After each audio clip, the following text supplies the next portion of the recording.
Hi everyone and welcome, this is the Apostate Prophet. I hope you're having a great week. This past Sunday, the Associated Press reported on a terrorist attack in France, where a woman took a box cutter, a knife, and attacked several people in the supermarket. She also did what Islamic terrorists usually do. She shouted Allahu Akbar and stabbed two people.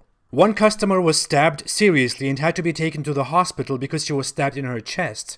And another person who was an employee at the supermarket was just less seriously injured. As you can see, it was a very unsuccessful attack by a woman.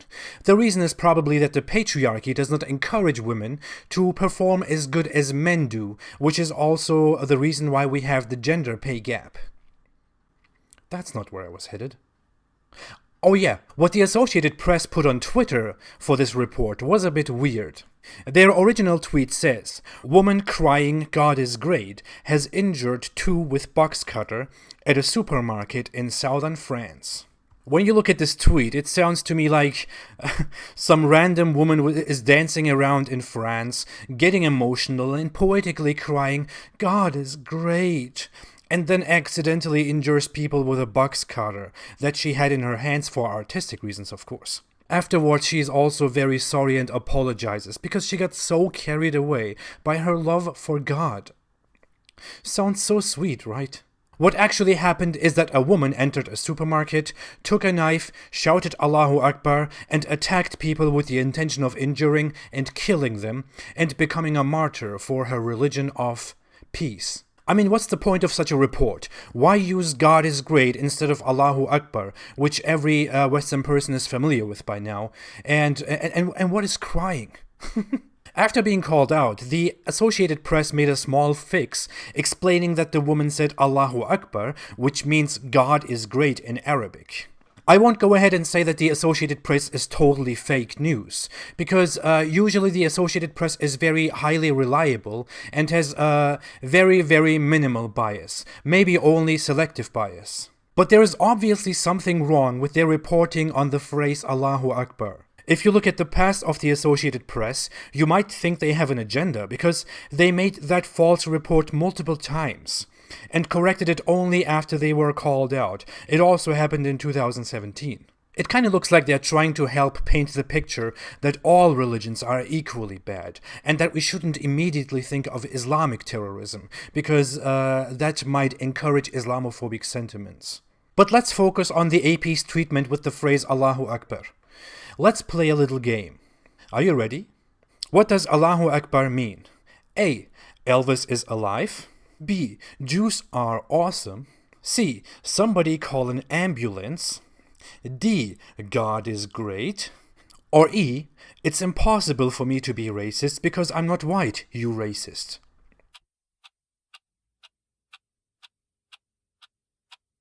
You got it already? Many think that the right answer would be D. God is great, and you might think that too.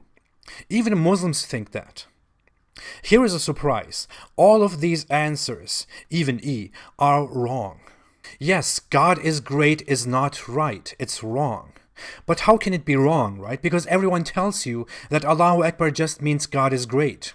So many Muslims tell that to you in the West. So many other people tell you. So many people who want to fight Islamophobia tell you the same thing. Because they are all very educated, very rational, very reasonable people who are against all religions. I'm not saying that everyone who tells you that Allahu Akbar means God is great is trying to lie to you and deceive you. Many people just don't know. Many Muslims just don't know what they are saying. So let's just come to it and see what Allahu Akbar really means. The word Allah does not mean God.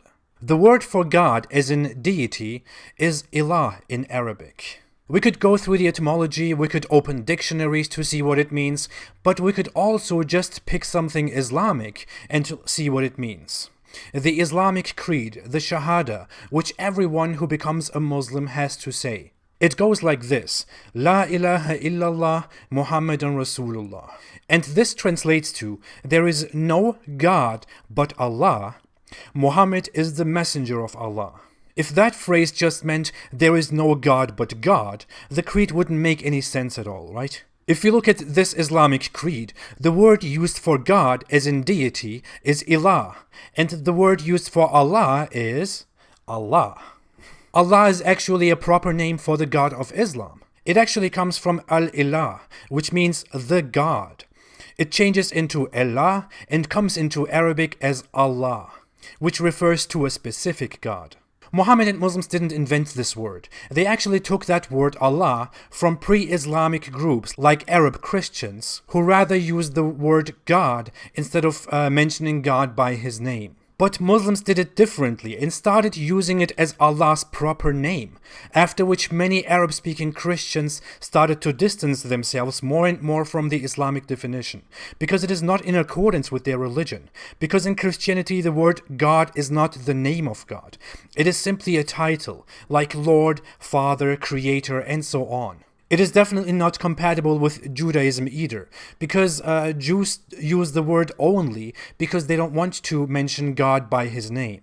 If we go further from here, from a Christian and Jewish perspective, and also from an honest objective perspective, the God of Islam is not the God of the Christians and the Jews. It can't be the God of the Christians because it denies the authenticity of the gospel. It denies the message of the gospel. It denies so many things about Jesus. It just rejects the teachings of Christianity completely. It also can't be the God of Jews because it reduces Jews and it reduces the Bible. Now that we have the misconception of God and Allah out of the way, let's come to what else is in that phrase.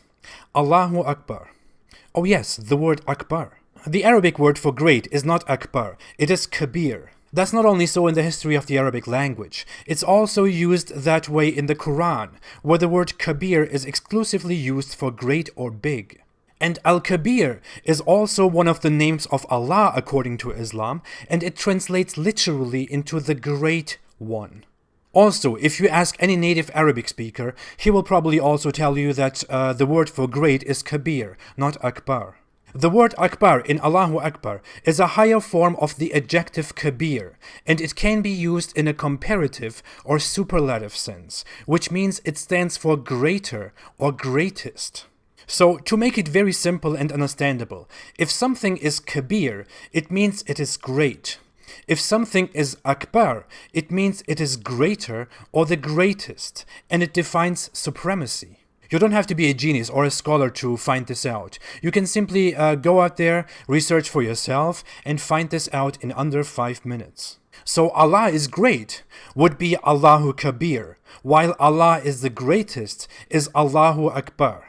Now, after going through all of this, picture an Islamic terrorist again. He blows himself up in the middle of a crowd, and he doesn't just go and say Allahu Kabir. He doesn't get emotional and chants, "Oh, my God is great, boom." No, he goes into the crowd of infidels, hypocrites, and heretics and shouts Allahu Akbar, which means Allah, my God, is the greatest and He is supreme. My religion is supreme. It is greater than all of you and your false religions. My God is the greatest. And with that sense of supremacy, he goes into the crowd, blows himself up to injure and kill as many infidels and enemies of Allah as possible. He does this for the supremacy of his religion and his God. It is his sense of Islamic supremacy, which is no coincidence. Let's just look at the Quran.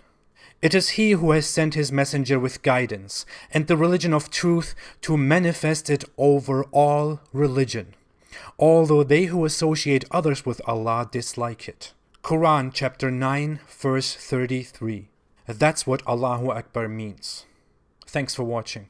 If you like this video and my content in general, please do not forget to like, to subscribe, and to share. My channel is not monetized and never will be, so you won't see ads on my channel ever. If you want to join me and if you want to support my cause and me, you can support me on Patreon. The link to Patreon is below in the description. I'm very, very thankful for your contribution and your support, no matter in what way you choose to support me. I'll be back next week.